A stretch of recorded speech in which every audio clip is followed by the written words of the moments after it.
після відходу українських військ із Авдіївки. Попереду наші війська чекають все нові і нові, навіть важчі випробування. І після Авдіївки українським військам знадобиться новий рубіж оборони на дуже непростій місцевості, а Росія в той же час намагається нарощувати свою перевагу і тиснути далі.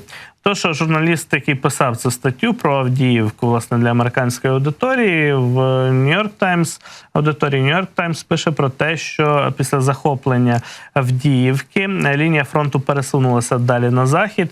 І, власне, у цій місцевості дуже складно буде оборонятися, оскільки це рівнина, це Донецькі степи, степи Донеччини, там немає домінуючих жодних пагорбів, немає більших річок, інших обширних укріплень на зразок тих, які Україна будувала багато років навколо Авдіївки. Це нібито зрозумілий висновок абсолютний.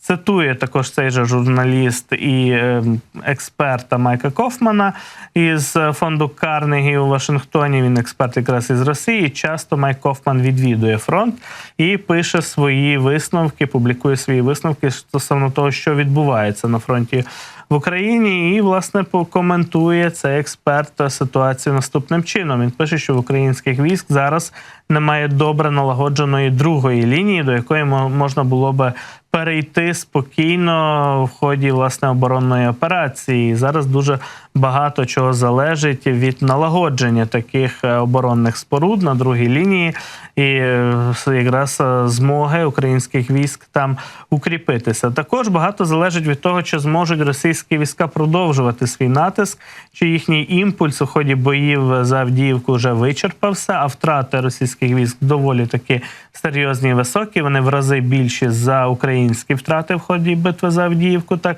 зокрема, зазначають західні експерти.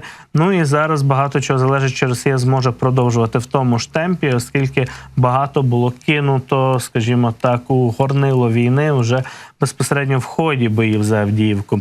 Зараз же російські війська, незважаючи на значні втрати під час штурму Авдіївки, чинять тиск на різні ділянки понад 600-мильної лінії фронту. Так пишуть американці про це. Куди ж Росія намагатиметься далі просунутися, поки невідомо. І виокремлюють якраз автори Нью-Йорк Таймс Куп'янський напрямок, у цьому сенсі Часів Яр біля Бахмута, тобто ще один напрямок, і село Роботине у Запорізькій області, про яке ми детально вже говорили сьогодні.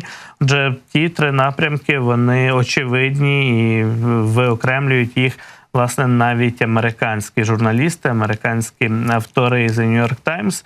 І пише про це і наш Генштаб, що Куп'янський напрямок, Бахмутський напрямок, Запорізька область і Роботине – це зараз найбільш такі ризиковані ділянки фронту.